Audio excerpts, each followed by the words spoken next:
The song with you and Project Pat, how did you guys link up initially?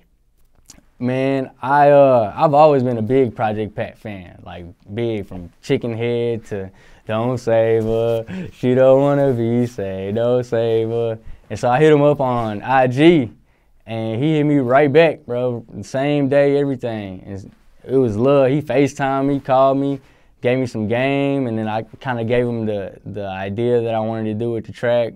Pretty much tell him, like, you know, I got OGs in my whip all day. That's pretty much who raised me on this rap shit, is the people that I play in my tape deck. And so I sent it to him.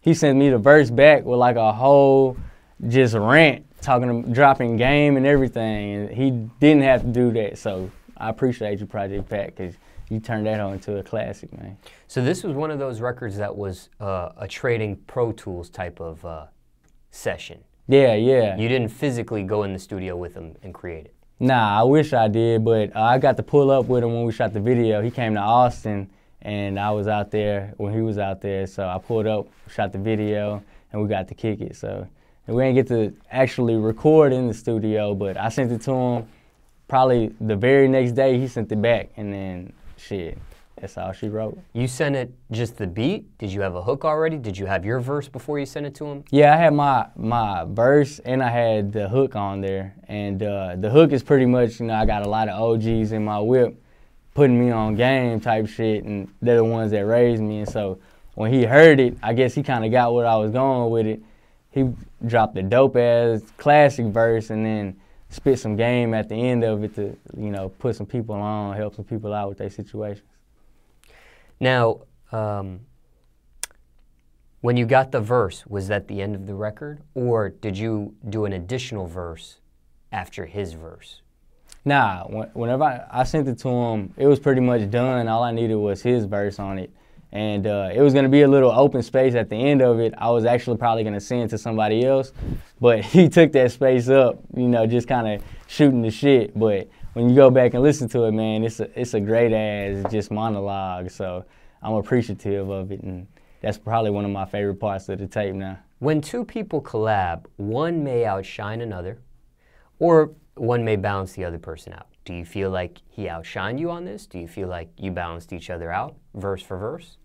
Yeah, it's not really no competition thing with me, man. Like, I just want to make good music. So I feel like if I can make a great-ass song, especially with one of my idols, somebody that I look up to, like, I'm not going to come trash on that hoe by any means, but I'm going to make sure, you know, I get my point across, I jam on that hoe. And if they jam harder than me, then shit, I hope so, because they my idols, so that's what I want to happen anyway, man. Well, some people I've talked to, when they get the verse back, or even if they're in the studio with them, maybe at a later point, they may, or maybe while they're in there, I don't know, but they may change up their original verse to balance it more out, or if they felt outshine, they may do an additional verse, a third verse for the record, not a third verse from that person, but a third verse on the record to balance out the feature verse. Yeah, nah. I think with this particular track or this particular feature,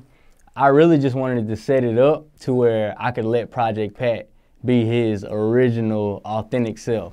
And that's exactly what I got on the track. Like, he was the true, authentic Project Pat, you know, the Project Patta, the one that you want to hear on the track. And so I just tried to make sure that I made it easy for him, you know, not trying to be on some new age shit or some new sounding shit. I just wanted some authentic, classic sounding Project Pat, and shit, that's what I got. So, man, I'm more than happy with my result.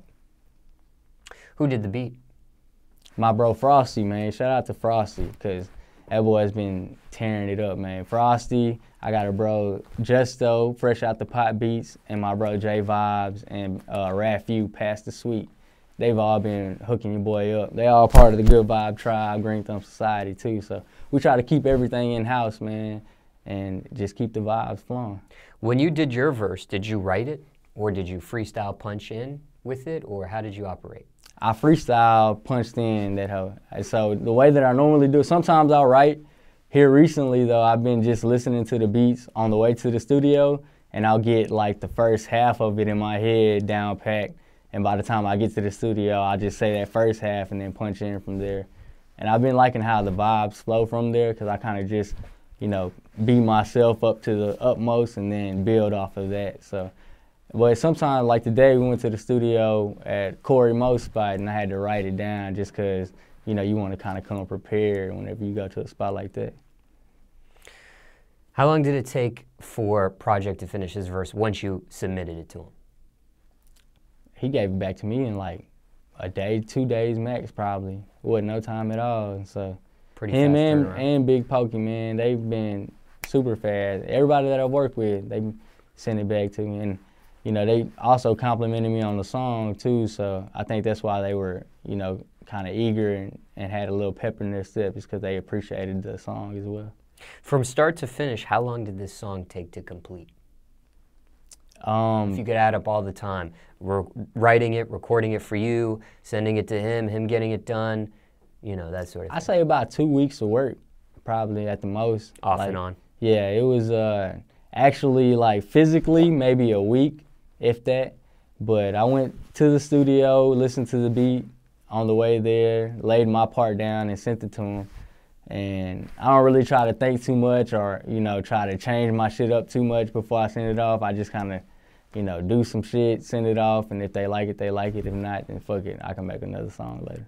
What's the feedback you've been getting to this song? Oh man, I've been getting some great feedback. Surprisingly, people really like my solo songs and the songs that, you know, don't have the bigger features. But the ones that do have the big features, that's kind of what, you know, brought people to the project, and then once they listened to the whole thing, they gave me the honest feedback. So, when you met him for the video shoot, that was your first time ever meeting him face to face? Yeah, my first time. But you did FaceTime him at one point before? Yeah. Now, the in-person meeting, what was that like, meeting him for the first time, face to face? Oh, it was cool, man, real cool. He's a dope-ass, real humble person. I pulled up, you know, he was at Emo's out in Austin. I had my gal with me and my homies and shit. Had to get the quick video shoot in, but yeah, man, he was cool. Showed me love, like, you know, I was a little homie. Gave me some game, told me, you know, stay sharp, keep my hustle up and everything. But yeah, man, it was all love. He let me go to the show and everything with him. So was it an instant chemistry? Was it organic? Oh yeah, I think once he chopped it up with me on the phone, and you know, and once he heard the song and kind of saw how I presented it and just really appreciated, you know, what he did for me growing up. I think he kind of fucked with that. And so, yeah, man, he was showing love from the jump. Well, the reason why I ask is sometimes when you work with somebody that's you looked up to or you were fond of, you think of them one way. They have a reputation. Mm-hmm. And then when you actually work with them, you may vibe, you may not vibe. Yeah. They may do some things that throw you off, like, well, I wasn't expecting him to do this and this or this or this, and kind of threw you off, and maybe you guys didn't connect, you know what I mean? Mm-hmm. So I was just curious to see, did he, you know, was his reputation what you thought it would be? Yeah, nah, for sure, for sure. Shit, he's straight 100, man. Everybody that I've worked with on my project, and I'm not real big on like trying to chase the hottest artists and stuff like that for features. Like, the people that I reach out to are the people that I either looked up to growing up and I've always wanted to make a song with, like Project Pat, because he was the motherfucking sipping on some scissor, you know, OG for real. So me making a song with someone like him and someone like Big Pokey is, to me, like living amongst the legends that I've always idolized. So whenever I met them, him and Big Pokey, man, it was all love, and you know, they were even more cool than I had anticipated to begin with, because I already know, you know, boys be on Hollywood shit and stuff like that. So it wasn't none of that with me, man. They showed me straight love from the jump, and I'm appreciative, because I don't know if that's the same case for everybody else, but for me, man, they was straight, solid, straight 100, man. So salute to the OGs, bro, because they really kept me on my wave of working. You mentioned Big Pokey in this segment, and you're referring to another song you did with him on that same project. Yeah, Clutch City. But just for the record, Big Pokey's not on the song with Project Pat. But you did reference him in this interview. Yeah, that's two separate songs, my bad.